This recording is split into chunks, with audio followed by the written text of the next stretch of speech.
नमस्कार, मैं हूं किरण। आप देख रहे हैं प्राइम टीवी। स्वागत है आपका प्राइम उत्तर प्रदेश में। अमरोहा की लोकसभा सीट से भाजपा ने पूर्व सांसद समाज सेवी कुंवर सिंह को तीसरी बार चुनावी मैदान में उतारने की घोषणा की है। वे दिल्ली से टिकट होने के बाद पहली बार अमरोहा पहुंचे और भगवान श्री राम के मंदिर में जाकर पूजा भी की। इस दौरान बीजेपी के कार्यकर्ताओं ने उनका फूल मालाओं से स्वागत किया। तो वहीं कुंवर सिंह तंवर ने कहा कि हमारा मुद्दा विकास है और विपक्षियों के पास अब कोई मुद्दा नहीं बचा है।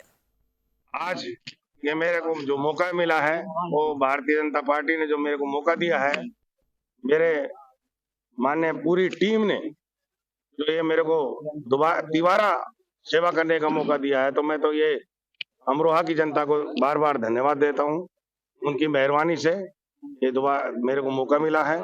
और मैं कहना चाहता हूँ, माननीय मोदी जी का जो विजन है, जो देश का विकसित करने का, देश को आगे बढ़ाने का, हम उसी लाइन में हम चल रहे हैं। मैं जनता से भी कहना चाहता हूँ, आप लोगों ने सभी लोग देख लिए, यहाँ एमपी भी देखा, अभी 5 साल जो यहाँ आया नहीं, तो मैं सभी से कहना चाहता हूँ, माननीय मोदी जी ने जो काम करके दिखाया देश में, और उत्तर प्रदेश के अंदर जो विकास हुआ है, उत्तर प्रदेश के अंदर माननीय योगी जी ने जो गुंडागर्दी खत्म कर दी, जो आज खुले में कहीं हमारी बहन बेटी कहीं जाए कोई डर नहीं है।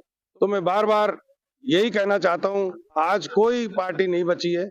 आज कोई पार्टी, ना कांग्रेस है ना कोई और दल है, सभी दल आज कोई आगे नहीं है।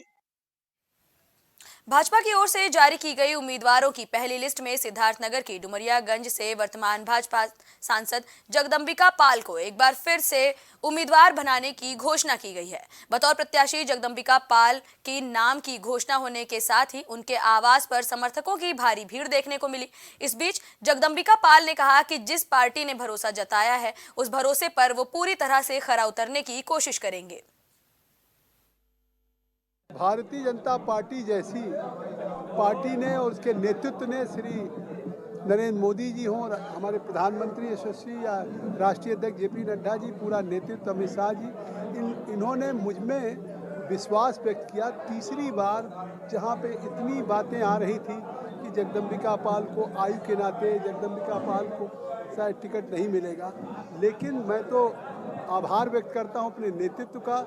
मैं ऋणी हूं कि हमें पुनः भारतीय जनता पार्टी ने तीसरी बार डुमरियागंज लोकसभा से सांसद का प्रत्याशी घोषित किया है।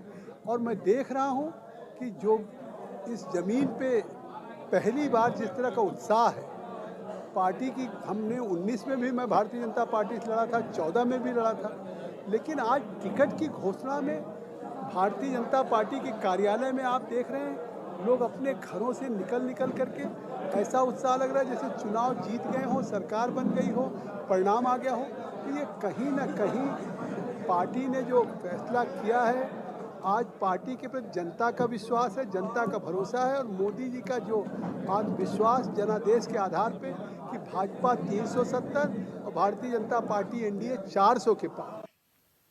बुलंदशहर में लगातार तीसरी बार सांसद प्रत्याशी घोषित होने के बाद सांसद डॉक्टर भोला सिंह भाजपा कार्यालय पहुंचे, जहां भाजपा के पदाधिकारी और कार्यकर्ताओं ने सांसद का ढोल नगाड़ों के साथ जोरदार स्वागत किया। जबकि भाजपा ने तीसरी बार भरोसा जताते हुए उन्हें प्रत्याशी घोषित किया है। वहीं भाजपा प्रत्याशी का कहना है कि 2014 और 2019 लोकसभा चुनाव में उन्हें भारी मत मिले थे और इस बार उससे भी ज्यादा मतों से वे विजयी होंगे।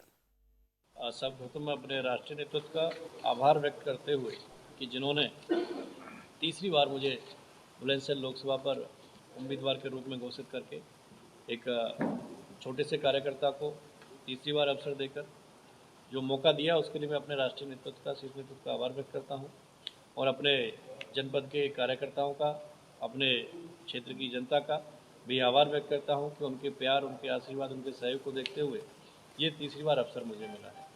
निश्चित ही विकास के जो और काम हैं, जो एक रिंग रोड की आवश्यकता बुलंदशहर में है, एक आरआरटीएस की आवश्यकता बुलंदशहर में है, तो उसको आगे एजेंडे में रहकर उसको पूरा कराने का काम करेंगे।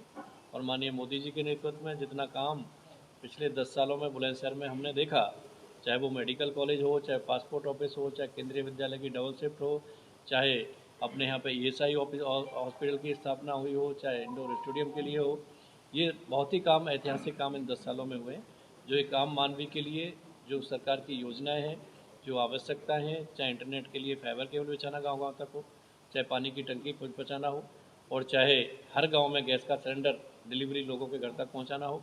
दूसरा बुलंदशहर में, जिसके लिए हम तड़पते थे गैस को पाने के लिए, उसके लिए आज बुलंदशहर के रसोई में पाइप के द्वारा गैस पहुँचाने का काम PNG का हमारे क्षेत्र के लिए हमारी सरकार ने किया है। आगरा में अधिवक्ता सुनील शर्मा की मौत का मामला लगातार चर्चा में बना हुआ है। जहां अधिवक्ता का शव पोस्टमार्टम हाउस पहुंचा, इसके बाद आवास तक उनके शव के साथ कई लोगों की भीड़ देखने को मिली। इसी बीच अधिवक्ता की पत्नी और परिवार ने शव को मौके से उठने नहीं दिया। शव को वाहन के सामने रखकर पूरा परिवार अड़ गया और मांग की कि जब तक मामले में पुलिसकर्मियों की गिरफ्तारी नहीं होती तब तक अंतिम संस्कार नहीं किया जाएगा। आपको बता दें, पूरा मामला आगरा सिकंदरा क्षेत्र के मंगलम आधार अपार्टमेंट से जुड़ा हुआ है। हमने अपने हाथों से पुलिस धक्का दे करके एक उसकी हत्या कर देती है। इससे ज्यादा निंदनीय और कोई कृत्य हो ही नहीं सकता। आज उसकी बॉडी को जबरदस्ती जो है क्रिमिनेशन के लिए ले जा रहे थे। हम लोगों ने ये रोका, भाई गिरफ्तारी की मांग की, गिरफ्तार होने चाहिए।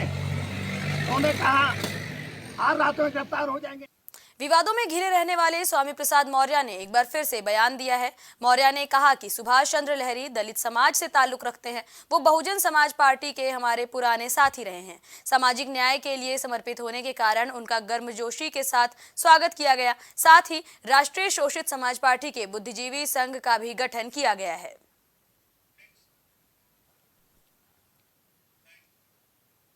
वाराणसी में लोकसभा चुनाव से पहले महिलाओं को जागरूक करने के लिए महिला अधिकार सम्मेलन का आयोजन शास्त्रीय घाट पर किया गया, जहां रंगमंच के माध्यम से दिल्ली से आए थिएटर के कलाकारों ने प्रस्तुति दी।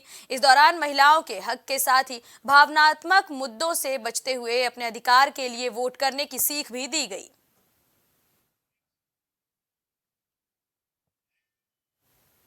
लखनऊ में यादव महाकुंभ का आयोजन किया गया। यह आयोजन श्री कृष्ण जन्मभूमि मुख्य पक्षकार मनीष यादव की ओर से किया गया। लोकसभा चुनाव को लेकर बीजेपी अपनी तैयारियों में जुटी हुई है। वहीं डॉक्टर मोहन यादव ने अखिलेश यादव पर निशाना साधते हुए कहा कि उत्तर प्रदेश में यादव को हमेशा वोट बैंक माना गया, कभी भी उनके बारे में नहीं सोचा गया।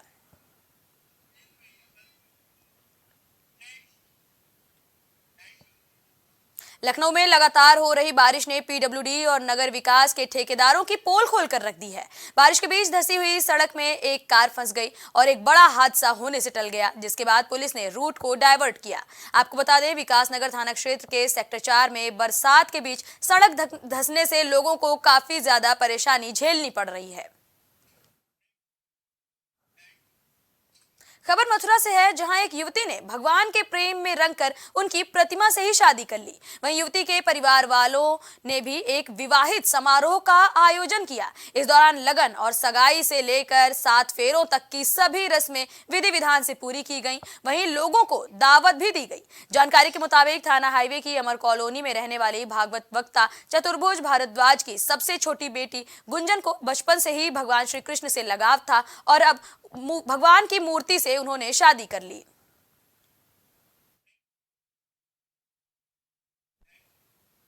बाराबंकी में हुई बारिश ने किसानों की फजीहत बढ़ा दी है।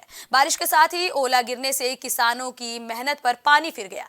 गेहूं, सरसों की फसल पूरी तरह से बर्बाद हो गई है। आपको बता दें कि ये तस्वीरें बाराबंकी जिले के कई गांव से आ रही हैं, जहां ओले गिरने के बाद फसल खेत में ही पूरी तरह गिर गई है।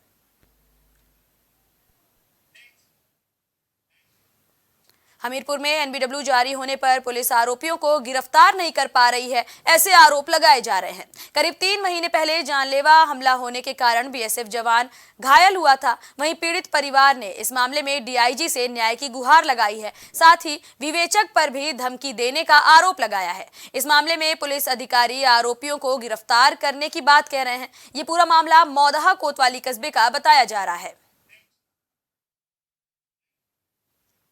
खबर कानपुर से है, जहां कुछ दबंगों ने सरकारी जमीन पर कब्जा कर लिया है। राजा सोनकर और उनके साथियों के खिलाफ महिलाओं ने यहां विरोध किया। साथ ही बच्चों को बेल्ट से बेरहमी से पीटने का आरोप भी लगाया। पीड़ित का आरोप है कि चौकी इंचार्ज घनश्याम लावनिया की सरपरस्ती में दबंगों ने इस घटना को अंजाम दिया है। इसके अलावा दबंगों ने सरकारी समर्सिबल पर भी कब्जा कर लिया है। इस पूरे मामले में चौकी इंचार्ज घनश्याम लावनिया पर कई आरोप लगाए जा रहे हैं। औरैया में धारा 144 का खुलेआम उल्लंघन देखने को मिला। गौरव यादव को समाजवादी पार्टी युवा मोर्चा का जिला अध्यक्ष बनाया गया है, जिसके बाद औरैया आने पर जिला प्रशासन के तरफ से दी गई परमिशन की यहां जमकर धज्जियां उड़ती हुई नजर आई। सपा युवा कार्यकर्ताओं ने हाईवे से लेकर कार्यक्रम स्थल तक जमकर स्टंट किया। युवा सपा कार्यकर्ता जिला प्रशासन की आंखों में धूल झोंकते नजर आए। वहीं इस मामले का वीडियो अब सोशल मीडिया पर जमकर वायरल हो रहा है। श्री ओम प्रकाश ओझा जिला महासचिव सपा औरैया के द्वारा 2/3/24 को पूर्वाह्न 10 बजे से अपराह्न 1 बजे तक की कार्यकर्ता बैठक के संबंध में एक अनुमति प्राप्त की गई थी, जिसके संबंध में सोशल मीडिया के माध्यम से एक रील जो कि वायरल हुई उसका संज्ञान लिया गया। इसके संबंध में जानकारी हुई कि कुछ लोगों के द्वारा 15-20 गाड़ियों से हाईवे और भीड़भाड़ वाले इलाकों में इस कार्यकर्ता बैठक से पूर्व एक रैली नुमा निकाली गई, जिसमें उन लोगों के द्वारा अभद्रता करते हुए गाड़ियों से बाहर लटक के यातायात के नियमों के भी उल्लंघन किए गए। सड़क पे अन्य वाहनों को भी बाधा उत्पन्न की गई, जो धारा 144 भी लागू है और इनके द्वारा जो प्राप्त अनुमति है उसका स्पष्ट उल्लंघन है। इन सब के संबंध में समीचीन धाराओं में अभियोग पंजीकृत किया गया है, क्योंकि ये प्रकरण कल का है और इसका संज्ञान थानाध्यक्ष कोतवाली और इंस्पेक्टर LIU दोनों को था, परंतु इन्होंने वरिष्ठ अधिकारियों को सूचना भी नहीं दी और इस संबंध में जो आवश्यक विधिक कार्रवाई होनी चाहिए थी वो नहीं की गई। सोशल मीडिया से प्राप्त जानकारी के आधार पर तत्काल इसमें कार्रवाई की गई है और इन दोनों लोगों को निलंबित करते हुए इनके विरुद्ध प्रशासनिक रिपोर्ट प्रेषित की जा रही है। इस संबंध में अभी तक गठित टीमों के द्वारा 7 लोग और 4 वाहनों को पकड़ लिया गया है। इसमें नियमानुसार विधिक कार्रवाई की जाए। लखनऊ में लिफ्ट मांगकर कार लूटने वाले आरोपियों को पुलिस ने गिरफ्तार किया है। बताया जा रहा है कि कार सवार मजबूरी बताकर लोगों से लिफ्ट मांगते थे और लिफ्ट मिलते ही ड्राइवर को चकमा देकर लूट की वारदात को अंजाम देते थे। बताया जा रहा है कि 2 आरोपी गिरफ्तार किए गए हैं, जो कि नाबालिग हैं और अपना एक गिरोह चला रहे थे।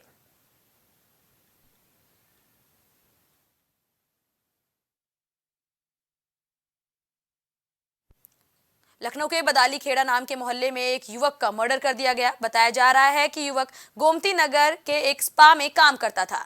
युवक के घर वालों का कहना है कि स्पा संचालिका के कहने पर ही ये खूनी रंजिश अंजाम दी गई है। वहीं स्पा संचालिका का ये भी कहना है कि इसमें उनकी कोई गलती नहीं है, बल्कि परिवार वालों ने साफ तौर से स्पा संचालिका पर ही 4 लोगों के साथ मिलकर बेटे की गला दबाकर हत्या करने का आरोप लगाया है। इस मामले से गुस्साए हुए परिवार ने हाईवे जाम किया और पुलिस के समझाने के बाद डेड बॉडी मौके से हटाई।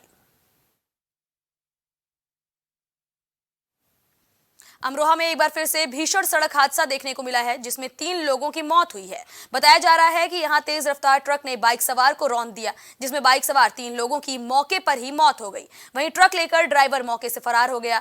फिलहाल पुलिस ने मामला दर्ज करके आगे की कार्रवाई शुरू कर दी है। इस हादसे से पूरे जिले में एक बार फिर से सनसनी फैल गई है। वहीं दूसरी ओर मृतक के परिवार में कोहराम मचा हुआ है। मृतक का परिवार परेशान है। आपको बता दें, लगातार जिले में तेज रफ्तार वाहनों के खिलाफ लोग प्रदर्शन कर रहे हैं। लोगों की शिकायत है कि बार बार समझाने के बावजूद जिले में तेज रफ्तार में गाड़ी चलाने वालों पर कोई भी असर नहीं पड़ रहा है। सीतापुर से एक बार फिर राजेश वर्मा चुनावी मैदान में होंगे। आपको बता दें, राजेश वर्मा मौजूदा सांसद हैं, जो साल 2014 और 2019 के चुनाव में भाजपा से जीते थे। वहीं एक बार फिर से भाजपा ने राजेश वर्मा को चुनावी मैदान में उतरने का मौका दिया है। कल देर शाम भाजपा के केंद्रीय नेतृत्व द्वारा जो प्रत्याशियों की लिस्ट जारी कर दी गई, जिसमें सीतापुर में जो सांसद हैं राजेश वर्मा जी, उन पे एक बार फिर केंद्रीय नेतृत्व ने भरोसा जताया है। आज हम उनसे बात करेंगे कि वो केंद्रीय नेतृत्व को क्या कहना चाहते हैं और क्या अपना संदेश देना चाहते हैं। जी, आपका बहुत बहुत स्वागत है। केंद्रीय नेतृत्व ने आप पर एक बार फिर से भरोसा जताया है, आप क्या संदेश देना चाहते हैं? तो पहले केंद्रीय नेतृत्व का आभार व्यक्त करेंगे कि उन्होंने हम पर भरोसा किया है और उस भरोसे को मैं 100% साकार करूंगा। आने वाले चुनाव में सीतापुर की लोकसभा की सीट इस अवध क्षेत्र में सबसे ज़्यादा वोटों से जीतेगी। ये मैं केंद्रीय नेतृत्व को विश्वास में ले लिया हूँ, उनको मैं कह दिया हूँ। अवध क्षेत्र की सबसे ज़्यादा लीड की सीट सीतापुर की होगी। पिछली बार आप लगभग 1 लाख पार जीते थे, इस बार क्या आप आंकड़ा दे रहे हैं सीतापुर? इस बार हमारा केंद्रीय नेतृत्व 400 पार का नारा दे रहा है। हम सीतापुर की लोकसभा को 4 लाख पार का नारा दे रहे हैं और आप दिखेगा चुनाव में काउंटिंग के बाद आप मिलेंगे हमसे, आपको 4 लाख पार की लीड लेकर के हम सीतापुर को नेतृत्व प्रदान करेंगे। बहुत सारे विकास कार्य आपने यहाँ पे किए हैं, वो बहुत सारे विकास कार्य पेंडिंग पड़े हैं, तो जो विकास कार्य पेंडिंग पड़े हैं या कुछ नई रूपरेखा तैयार की है, क्या कुछ आपने अपना भी मैनिफेस्टो तैयार किया है? निश्चित रूप से जहाँ जहाँ मेरे को आवश्यकता लगती है वो हमारे मैनिफेस्टो में आता है। अभी आपको बताते हुए मैं हर्ष व्यक्त कर रहा हूँ कि हमारे संसदीय क्षेत्र में 7 फ्लाईओवर एक साथ बन रहे हैं। हमारे संसदीय क्षेत्र में शारदा नदी के ऊपर 1 अरब 66 करोड़ रुपए का 2.25 किलोमीटर लंबा पुल का निर्माण चल रहा है। आपको ये भी बता दूं कि सराय नदी के ऊपर जो जर्जर पुल था उसके बगल में नया पुल बनके तैयार हुआ है, वो भी अभी जल्दी जनता को उपलब्ध हो जाएगा। मैं प्रयास ये करूँगा कि शायद आचार संहिता लगने के पहले मैं उसका इनॉग्रेशन कर दूँ, और अगर नहीं हो पाएगा तो हम रास्ता जरूर चालू करा देंगे। इसी प्रकार से रेलवे का आमूलचूल परिवर्तन हुआ है। 33 करोड़ रुपए की लागत से अमृत स्टेशन का निर्माण चल रहा है। हमारे यहाँ से सीतापुर एक छोटा सा शहर है, यहाँ से मुंबई और कलकत्ता के लिए ट्रेनें जाती हैं। ये हमारे सीतापुर के लिए गौरव है। अगला जो हमारा टारगेट होगा रेलवे के मामले में, लखनऊ से सीतापुर जो रेल प्रखंड है इसका दोहरीकरण कराने का हमारा मेन मोटो होगा, और मैं आपको विश्वास दिलाता हूं कि अगले पंचवर्षीय योजना में हम लखनऊ सीतापुर को दोहरीकरण के रूप में सीतापुर को सौगात देने वाले हैं। और उन परिस्थितियों में लखनऊ से सीतापुर होते हुए दिल्ली बहुत महत्वपूर्ण ट्रेनें चलने लगेंगी। तो ये थे हमारे साथ सीतापुर के सांसद राजेश वर्मा, जो विकास को लेकर जनता के बीच में जाएंगे और बहुत सारे उन्होंने अपने मैनिफेस्टो तैयार कर रहे हैं जो जनता के बीच में लेके वो पहुंचेंगे। और 3 लाख पार का नारा दिया है, जैसे केंद्रीय नेतृत्व ने कहा है कि 400 पार, वैसे ही सीतापुर में सांसद राजेश वर्मा ने अपनी लीड जो बताई है वो 3 लाख पार की बताई है। मोहित मिश्रा, प्राइम टीवी, सीतापुर। फिलहाल प्राइम उत्तर प्रदेश में इतना ही। देश दुनिया से जुड़ी तमाम खबरों के लिए देखते रहिए प्राइम टीवी।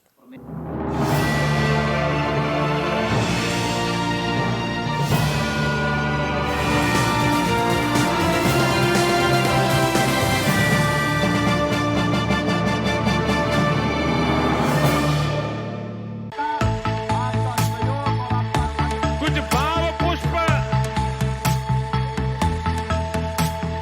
आप देख रहे हैं प्राइम टीवी, सच साहस सरोकार। प्रधानमंत्री श्री नरेंद्र मोदी का संकल्प है कि देश का हर नागरिक पोषित, सशक्त और समर्थ बने। जब पूरा विश्व इस सदी की सबसे बड़ी महामारी कोविड-19 से जूझ रहा था, उस दौरान प्रधानमंत्री श्री नरेंद्र मोदी जी के नेतृत्व में भारत सरकार ने प्रधानमंत्री गरीब कल्याण अन्न योजना का संचालन कर देश के गरीबों की खाद्य सुरक्षा सुनिश्चित की। इसी संवेदनशीलता को जारी रखते हुए आज 80 करोड़ से भी ज्यादा लोग